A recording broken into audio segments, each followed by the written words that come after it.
So next thing you're gonna need is the jack, all right? So the way that the jack works is you're gonna probably, because it's at a little bit higher, you're probably gonna have to screw it down a little bit, and then you're gonna put it under your car, and I'll show you that in just a second.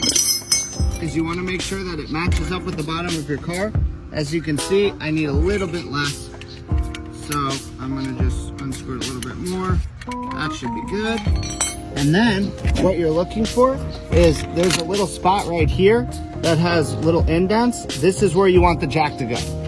So you wanna line it up as best you can. Line up this part, the part that's open, up with that spot.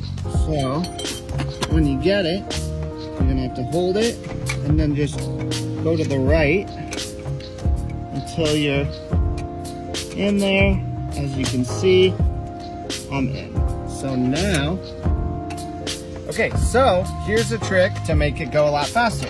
So you use this part, and then generally a lot of the tire irons have a little hole like this, and then you put this into the hole, and then screw it to the right,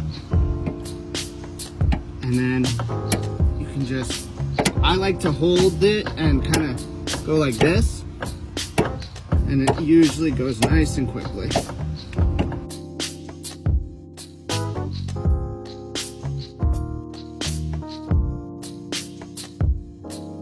So you want to jack it up until you can pretty much fit your hand underneath. So I'm going to go just a little bit more.